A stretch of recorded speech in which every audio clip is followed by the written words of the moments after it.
السلام علی رسول اللہ اما بعد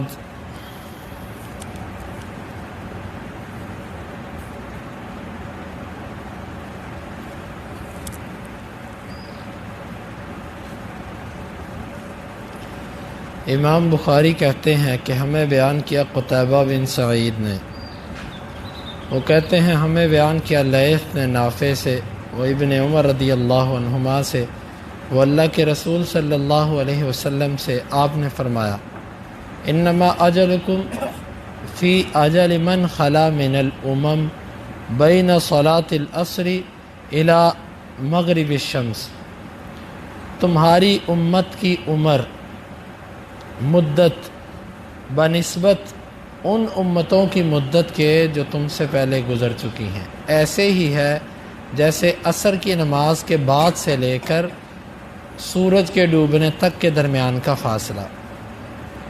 وَإِنَّمَا مَثَلُكُمْ وَمَثَلُ الْيَهُودِ وَالنَّصَارَى كَرَجُلٍ اسْتَعْمَلَ عُمَّالًا فَقَالَ مَنْ يَعْمَلْ لِي إِلَى نِصْفِ النَّهَارِ عَلَى قِيرَاطٍ۔ آپ کی مثال اور یہود و نصارہ کی مثال اس شخص جیسی بنتی ہے کہ جس نے اجرت پر کچھ لوگ مزدور رکھے اور ان سے کہا آدھے دن تک جو کام کرے گا، میرا جو آدھے دن تک کام کرے گا اس کو میں ایک ایک قرات اجر دوں گا۔ فعملت اليہود الی نصف النہار علی قیرات، یہودی آئے، انہوں نے صبح سے لے کر آدھے دن تک کام کیا ایک ایک قرات اجر پر۔ ثم قال، پھر اس بندے نے کہا من یعمل لی من نصف النہار الی صلاۃ العصر علی قیرات، کون ہے جو آدھے دن سے لے کے عصر کے وقت تک میرا کام کرے گا، اس کو بھی ایک ایک قرات اجرت دوں گا۔ فعملت النصارى من نصف النہار الی صلاۃ العصر علی قیرات، عیسائیوں نے آدھے دن سے لے کے عصر تک کام کیا ایک ایک قرات مزدوری پر۔ ثم قال، پھر اس نے کہا من یعمل لی من صلاۃ العصر الی مغرب الشمس علی قیراتین، کون ہے جو عصر سے لے کے سورج ڈوبنے تک میرا کام کرے گا، اس کو اجرت میں مزدوری میں دو دو قرات دوں گا۔ قال، آپ نے فرمایا الا خبردار، فانتم الذین تعملون من صلاۃ العصر الی مغرب الشمس، تم ہی وہ لوگ ہو کہ جنہوں نے عصر سے لے کے مغرب تک کام کیا۔ الا لکم الاجر مرتین، خبردار تمہارے لیے دوہرا اجر ہے۔ فغضبت الیہود والنصارى، یہودی اور عیسائی غصے میں آئے۔ فقالوا نحن اکثر عملا، وہ کہنے لگے ہم نے کام زیادہ وقت کیا ہے، وَأَقَلُّ عَطَاءً، اور ہمیں اجرت کم دی گئی ہے۔ قال اللہ نے فرمایا وَهَلْ ظَلَمْتُكُمْ مِنْ حَقِّكُمْ شَيْئًا، کیا تمہارا جو حق میرے سے طے ہوا تھا اس میں سے میں نے کچھ کم دیا تمہیں؟ قالوا لا، وہ کہتے نہیں جی وہ تو کم نہیں ملا۔ قال فَإِنَّهُ فَضْلِي أُعْطِيهِ مَنْ شِئْتُ، یہ میرا احسان ہے، میں جس کو چاہوں اس کو دوں، اس پر کروں۔ اس حدیث مبارک میں اللہ کے نبی صلی اللہ علیہ وسلم نے دو چیزیں بیان کی۔ ایک چیز یہ بیان کی کہ تم سے پہلے جو امتیں گزر گئی ہیں ان کا دورانیہ، ان کا زمانہ اتنا زیادہ ہے کہ اگر ان کے وقت کو اور تمہارے وقت کو شمار کیا جائے تو تمہارا وقت ان کے مقابلے میں اتنا بنتا ہے جس طرح پورے دن کے مقابلے میں عصر سے لے کے مغرب کا وقت۔ اب فجر سے لے کے عصر تک کا وقت کتنا زیادہ ہے، اور عصر سے لے کے مغرب کا وقت اس کے مقابلے میں کتنا کم ہے۔ یہ مثال ہے تمہاری امت کی پہلی امتوں کے مقابلے میں، یعنی ان کا ایک تو زمانہ بہت زیادہ ہے، وقت بہت زیادہ ہے، اور دوسری بات یہ ہے ان کے اوپر جو ذمہ داریاں تھیں وہ اتنی زیادہ تھی جس طرح کہ بندہ فجر سے لے کے عصر تک کام کرے تو پھر وہ اپنی ذمہ داریاں پوری کر سکے۔ دوسری چیز آپ صلی اللہ علیہ وسلم نے اس حدیث میں یہ بیان فرمائی کہ اللہ تعالیٰ نے اس امت پر خاص فضل کیا، ان کو تھوڑے وقت میں کام کرنے پر دوہرا اجر رکھ دیا، جبکہ جو پہلی امتیں تھیں ان کو زیادہ وقت کام کرنے پر ایک ایک اجر ملا۔ قرات ایک سکہ ہے، قرات کے کئی معنی عربی زبان میں، قرات ایک سکے کو بھی کہتے ہیں اور قرات اس پہاڑ کو بھی کہتے ہیں جو احد کی مثل ہے۔ تو عام طور پر یہ سکے کے لیے، کرنسی کے لیے بھی استعمال ہوتا ہے۔ ایک ایک قرات، جس طرح درہم اور دینار ایک کرنسی تھی، اسی طرح قرات بھی ایک کرنسی تھی۔ تو ان کو ایک ایک قرات ملا کام کرنے پر، تمہیں دو دو قرات ملے۔ یہ اس امت پر ایک اور فضل اور احسان بیان کیا کہ اس کا اجر، اس کے اوپر اللہ کے احسانات پہلی امتوں سے زیادہ ہیں۔ اللہ تعالیٰ نے اگر پہلی امتوں کو عمریں لمبی دیں، عمر بہت زیادہ ملی ان کو، تو اس کے مقابلے میں اس امت کو اللہ تعالیٰ نے ایسے ایام عطا کر دیے، ایسے لمحات عطا کر دیے، ایسی جگہ عطا کر دی کہ جس کا اعزاز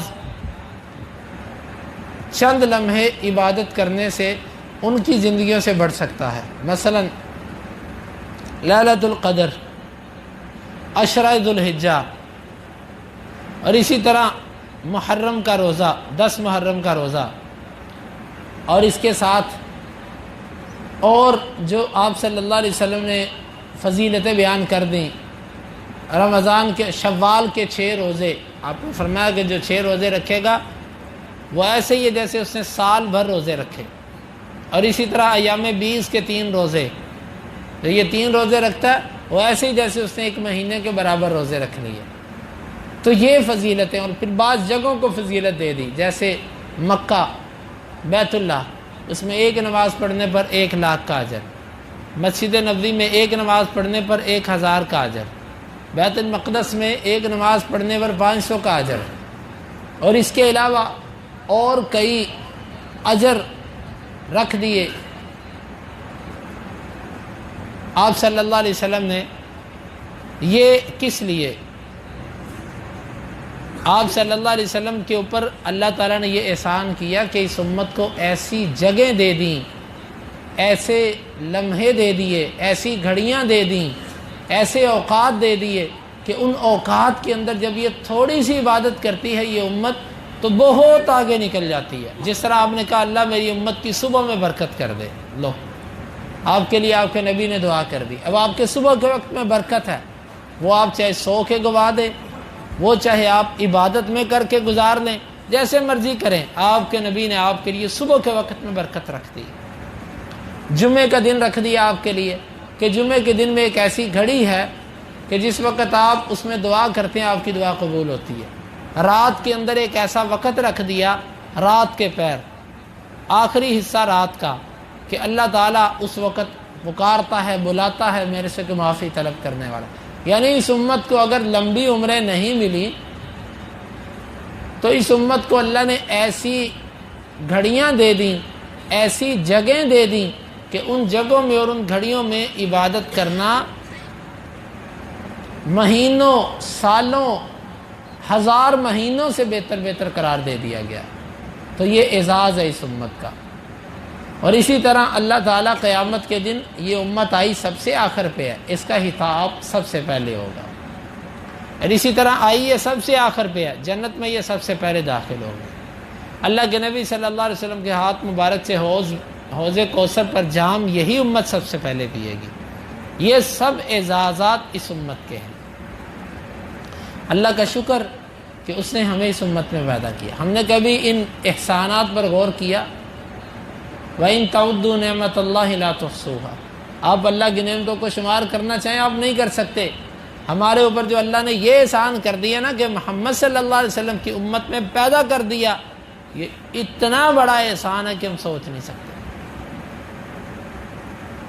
یہ اللہ کا احسان ہمارے اوپر۔ اب یہ آپ صلی اللہ علیہ وسلم نے فرمایا کہ اجر بھی دوہرا، اس کا یہی معنی ہے کہ اللہ تعالیٰ نے ان کو نیکیوں کے لیے مواقع بہت زیادہ فراہم کر دی ہے۔ یہ ہے دوہرے اجر کا مطلب۔ عبادات ایسی بنا دی کہ جو صبح کے وقت 2 رکعتیں پڑھتا ہے، اشراق کی جو 2 رکعتیں پڑھتا ہے، 360 جوڑوں کا صدقہ۔ جو عشاء اور فجر کی نماز جماعت سے پڑھتا ہے اس کو پوری رات عبادت کا اجر۔ اب کتنے کو فضائل میں آپ کو بتاؤں۔ جو وضو کرتا ہے اس کے سارے اعضاء سے گناہ جھڑ جاتے ہیں۔ ایک ایک قدم مسجد میں چل کے آئے، ایک ایک قدم اٹھانے پر ایک نیکی، ایک گناہ معاف اور ایک درجہ بلند۔ اب آپ بتائیے اتنے اعزازات کس کے لیے تھے؟ اور کون سی ایسی اور امت تھی جس کے ایسے اعزازات؟ 40 توحید والے اگر کسی جنازے پہ جمع ہو جائیں اللہ اس کی سفارش قبول کرتا ہے، بشرطے کہ اس کی اپنی زندگی میں شرک نہ ہو۔ اور اسی طرح یہ کہہ دیا کہ جو رات سوتے وقت سورہ بقرہ کی آخری 2 آیتیں پڑھ کے سوئے گا یہ اس کو کافی ہو جائیں گے۔ اور یہ کہہ دیا گیا کہ قرآن مجید کی آخری 2 سورتیں جو پڑھے گا یہ ایسا مضبوط ترین دم ہے، ایسی مضبوط ترین پناہ ہے کہ اس بندے کو کوئی چیز ضرر نہیں دے گی۔ صبح کے اذکار بتا دیے، شام کے اذکار۔ آپ سوچیں تو صحیح کہ آپ کے نبی نے آپ کو کتنا کچھ دے دیا، اللہ تعالیٰ نے اس امت کو کتنا کچھ دے دیا۔ تو یہ فرمایا کہ اگر اس کا اجر جو ہے وہ ان سے دوہرا ہے۔ جب یہ بات یہود نے سنی تو وہ غصے میں آ گئے، عیسائی بھی ان کے ساتھ۔ وہ کہنے لگے ہم صبح سے لے کے زور تک کام کرتے رہے، آپ نے ہمیں 1 قرات دیا۔ عیسائیوں نے کہا ہم ظہر سے لے کے عصر تک کام کرتے رہے، آپ نے ہمیں 1 قرات دیا۔ ظہر سے عصر کا وقت بھی زیادہ ہوتا ہے، اور فجر سے لے کر ظہر تک کا وقت تو سب کو پتہ زیادہ ہے۔ تو سب سے تھوڑے وقت میں ہم نے کام کیا، سب سے تھوڑی عمریں ہماری۔ آپ نے فرمایا میری امت کی عمریں 50 سے 60 سال ہیں، یعنی عمومی طور پر میری امت کی عمریں اتنی ہوں گی، کوئی اوپر جائے گا وگرنہ عام طور پر عمریں اتنی ہیں۔ تو اجر اس امت کو دوہرا ملا۔ وہ کہنے لگے اللہ یہ کیا ہوا؟ اللہ تعالیٰ فرمائے گا کہ دیکھو تمہارا اور میرا جو طے تھا اس میں نے تم سے کم تو نہیں کیا۔ وہ کہتے نہیں، 1 قرات طے تھا وہ تو نے ہمیں پورا دے دیا۔ تو ان کو اگر 2 قرات دیا تو میرا احسان ہے ان کے اوپر، تم کون ہوتے ہو اعتراض کرنے والے؟ بس تو اللہ کے فضل سے ہمارے اوپر یہ اللہ کا خاص احسان بھی ہے۔ تو یہ حدیث اس باب میں لانے کا مقصد کیا ہے؟ اس باب میں لانے کا مقصد واللہ عالم وہ یہ سمجھ آتا کہ دیکھو تم پر اللہ کے احسانات ان سے زیادہ ہیں، تم پھر بھی ان کی مشابہت کرتے ہو، پھر بھی ان کی نقالی کی چاہیے تو یہ کہ وہ تمہاری مشابہت کرے، وہ تمہاری نقالی بیائیں، لیکن تم مسلمان ہو کے افضل ہو کے ان سے زیادہ اجر کے حقدار ہو کے ان کی نقالیاں کرتے ہو، ان کے پیچھے چلتے ہو، ان کے اطوار اور طور طریقے اختیار کرتے ہو، ان کے جیسا ماحول اور ان کے جیسی تعلیم لینے پر فخر کرتے ہو۔ یعنی اس میں بھی ضمناً تمہیں جھنجھوڑا جا رہا ہے کہ اپنے مقام کو سمجھو، تم ان سے بہتر ہو، اس لیے تم ان کی مشابہت نہ کرو، تم ان کی نقالیاں اختیار نہ کرو۔ اللہ رب العالمین سے دعا ہے اللہ تعالی ہمیں اس حدیث مبارکہ کو سمجھنے کی اور عمل کی توفیق عطا فرمائے۔